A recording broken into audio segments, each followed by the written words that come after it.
ब्रेकनंतर संवादमध्ये परत एकदा आपलं स्वागत. तर स्वित्झर्लंड पर्यंतचा प्रवास आणि तो टप्पा, ज्या टप्प्याला तुम्ही परत येण्याचा निर्णय घेतला, हा कसा झाला? म्हणजे शिक्षणाच्या ओघामध्ये उच्च शिक्षण आणि मग उच्च नोकरी आणि छान नोकरी आणि स्वित्झर्लंडमध्ये जाण्याचा योग, अनेक वर्ष तिथे वास्तव्य, असं करणारे जोशी आजही तिथे आढळले असते तर काही फारसं आश्चर्य वाटलं नसतं. तुमच्या परवानगीने मी माझ्या आयुष्याच्या विषयीची जे तत्वज्ञान आहे ते त्यात सांगतो. पहिली गोष्ट म्हणजे येशू ख्रिस्ताचे जे 5 संत त्याला त्याच्या जन्माच्या वेळी भेटायला गेले, त्याच्या खेरीज एक 6वा संत होता. तोही येशू ख्रिस्ताचा जन्म पाहायला निघाला, पण पूर्व युरोपामध्ये जंगलामध्ये त्याला दरोडेखोरांनी पकडलं, आफ्रिकेत नेलं, गुलाम केलं, त्याचे खूप हाल केले आणि सगळ्या याच्यातनं सुटून येताना तो शेवटी जेव्हा पुन्हा जेरुसलेमला पोहोचला त्या दिवशी येशू ख्रिस्ताला सुळावर चढवलं होतं आणि त्याचं शरीर खाली काढायला मदतीला फक्त तो गेला. काही जणांच्या नशिबामध्ये येशू ख्रिस्ताचा जन्म पाहणं होतं आणि काही लोकांच्या नशिबामध्ये त्याला सुळावरनं कुसावरनं त्याचं शरीर उतरायचं होतं. मला पहिल्यापासून आपण या 6व्या संतासारखे आहे अशी माझी कल्पना फार पहिल्यापासून राहते. का झाली याचं काही कारण नाही, पण याच्यातले हा जो एक भाग आहे तसा तुम्ही जो प्रश्न विचारला त्याचं उत्तर मी तुम्हाला देतो की मी टपाल खात्यात होतो, हिंदुस्थानात सुद्धा टपाल खात्यात होतो.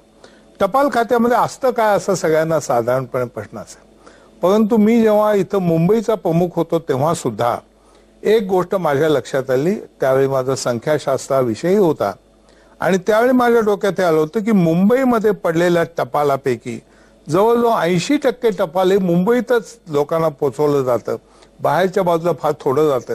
आणि हिंदुस्थानामध्ये ही आकडेवारी जगामधल्या इतर देशात जी आकडेवारी आहे त्याच्यापेक्षा खूपच वेगळी आहे. हिंदुस्थानामध्ये मुख्य शहरामध्ये जितकं टपाल पोचतं त्या मानाने परदेशामध्ये कमी पोचतं. हे का असा प्रश्न माझ्या मनामध्ये स्वित्झर्लंडला जाण्याच्या आधी सुद्धा हिंदुस्थानात तयार झालेला होता. एवढंच नव्हे तर त्या काळी त्यामुळे छाटणी करताना कशा तऱ्हेच्या सॉर्टिंग केसेस असाव्यात त्याच्या संबंधी मी केलेले काही अभ्यास हे आजही त्या टपाल खात्यात आहेत. मी तिथं स्वित्झर्लंडमध्ये गेल्यानंतर हा जो प्रश्न होता की आपल्या देशामधल्या शहरामध्ये टपाल जास्त का जातं आणि त्या मानाने इतर देशात कमी का जातं, हा विचार माझ्या मनात कुठेतरी सलत व्हायला होता. योगायोगाने असं झालं की स्वित्झर्लंडमध्ये गेल्यानंतर युनिव्हर्सल पोस्टल युनियनमध्ये संयुक्त राष्ट्र संघाच्या वेगळ्या वेगळ्या बैठकी होतात, त्या बैठकीमध्ये मी जात असे आणि थोडंसं योगायोगाने किंवा मी अर्थशास्त्राचा विद्यार्थी होतो, संख्याशास्त्राचा विद्यार्थी होतो म्हणून असेल, परंतु संयुक्त राष्ट्र संघाचं जे एक तऱ्हेने प्लॅनिंग कमिशन आहे, म्हणजे त्यावेळी सेकंड डेव्हलपमेंट डिकेड त्याचं योजना चालू होती, त्या समितीमध्ये मी गेलो आणि त्या समितीचा अभ्यास करता करता माझ्या असं लक्षात आलं की हा जो टपालाचा विपरीत वाटपाचा जो प्रकार आहे तो सगळ्या अर्थकारणाला लागू आहे. ज्या ज्या देशात मी गेलो त्या त्या देशात माझ्या असं लक्षात आलं की राजधानीच्या शहरात विमानतळावर उतरलं की हॉटेलमध्ये जाईपर्यंत हॉटेलमध्ये राहताना आपण काही लंडन सोडून आलो आहे किंवा न्यूयॉर्क सोडून आलो आहे किंवा बर्न स्वित्झर्लंड सोडून आलो आहे असं कधी वाटत नसे. सगळी राजधानीची शहरं ही सर्व सारखीच श्रीमंत आणि एका विशिष्ट जीवनशैलीची होती. अभ्यासाकरता राजधानी सोडून 50 किलोमीटर बाहेर गेलं की तिथं गेल्यानंतर अशी जाणीव व्हायची की इथं जवळजवळ 50-100 वर्ष काळ थांबलेला आहे. लोक गरीब आहेत, आजारी आहेत, दुखण्यात आहेत, अशिक्षित आहेत. हा फरक का जो नंतर मी हिंदुस्थानात आल्यानंतर इंडिया भारत या कल्पनेत मांडला, त्या इंडिया भारत याची आता खूप लोक वापरतात कन्सेप्ट. तुम्ही मला जर का मी त्याचा कॉपीराईट घेतला असता पैसे मिळवले असते, पण मी स्वतः नंतर इंटेलेक्च्युअल प्रॉपर्टी राईट्स आणि कॉपीराईटचा पुरस्कार करणारा त्यावेळी मी स्वतः तो कॉपीराईट केला नाही, त्यामुळे हल्ली सगळेजण वापरतात. तेव्हा मी याचं समाधान करून घ्यायचं असं की एडिसननी दिव्याचा शोध लावून काय मिळवलं, काहीच नाही मिळवलं, तसा हा एक प्रकाश सगळ्या लोकांना मिळाला. मग स्वित्झर्लंडमध्ये सगळ्या देशात असताना जे माझ्या लक्षात आलं, एक मी तुम्हाला त्याचं उदाहरण सांगतो. एका आफ्रिकेतल्या देशात मी गेलो होतो आणि तिथल्या मंत्र्याला, फार तरुण आणि सोर्बोनला म्हणजे पॅरिसमध्ये शिकलेला मंत्री, त्याला मी असं सांगितलं की मला जे द्वैत दिसलं आहे ते असं आहे, तुम्ही हे द्वैत दूर करण्याकरता आम्ही काही योजना करू शकतो आणि तुम्हाला मदत करू शकतो. त्याने आम्हाला सांगितलं, जोशी साहेब तुम्ही आम्हाला पॅरिसशी आमचे संबंध कसे सुधारतील हे सांगा, आणि ते तुम्ही आम्हाला सांगितलं म्हणजे मग आमचा देशाचा विकास होईल, हे आमचं आम्ही बघून घेतो.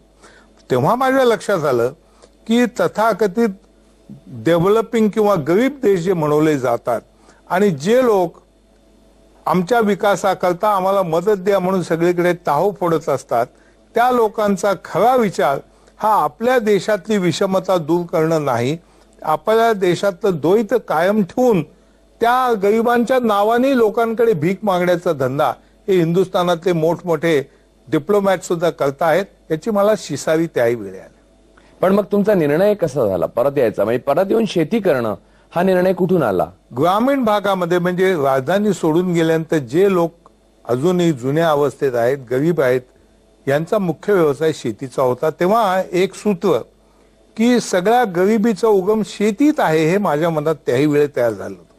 का झालं तर माझ्यासमोर सगळ्या वेगवेगळी वाचनालय होती, ग्रंथालय होती, पुस्तकं होती. स्वित्झर्लंड आणि स्वित्झर्लंडच्या नोकरीचा सगळे तुम्ही म्हटलं सगळा आयशाराम होता वगैरे. माझ्या दृष्टीने स्वित्झर्लंडच्या नोकरीचा मला काय फायदा मिळाला तर कोणत्याही पुस्तकाच्या दुकानात गेलं, एखादं पुस्तक आपल्याला आवडलं की ते घेताना पुस्तक वळवून त्याच्या मागची किंमत पाहण्याची आवश्यकता पडता कामा नये. हे पुस्तक मला आवडलं, मला घ्यायचंय, संपला विषय. ही शक्यता, हे स्वातंत्र्य मला फक्त स्वित्झर्लंडमध्ये मिळालं.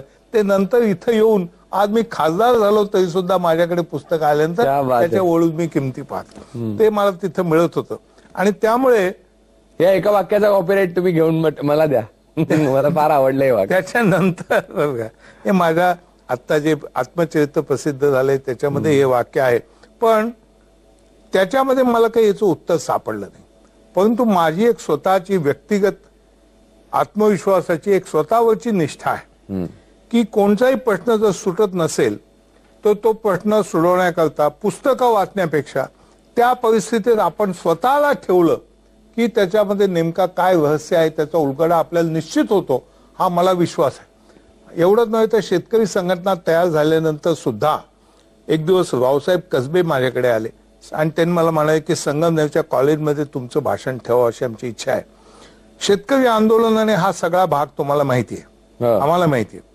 तुमचं भाषण हे स्त्रियांच्या प्रश्नावर ठेवावं अशी माझी इच्छा आहे, कारण त्यांच्याशी मी एंगल्स विषयी बोललो होतो, अँटी डोइंग, आणि ते म्हणाले मग तुम्ही अँटी डोइंग नंतर origin of family, private property and the state याला काय काम करता.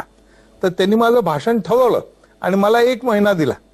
आणि मला असं आठवतं की त्या काळामध्ये मी काही आमच्या शेतकरी संघटनेतल्या स्त्रियांची वगैरे चर्चा केली आणि बरोबर 1 महिन्यानी स्त्री प्रश्नाचा उलगडा करणारं, आणि ते उलगडा करताना एका तऱ्हेने माझे गुरु एंगल्स, मार्क्स यांना नाकारणारं एक समग्र सिद्धांत हा त्यावेळी मी मांडला. पण हे कशामुळे झालं, त्या स्त्रियांच्या भूमिकेमध्ये मी स्वतःला घातल्यानंतर मला स्त्रियांचं दुःख काय हे कळू शकलं.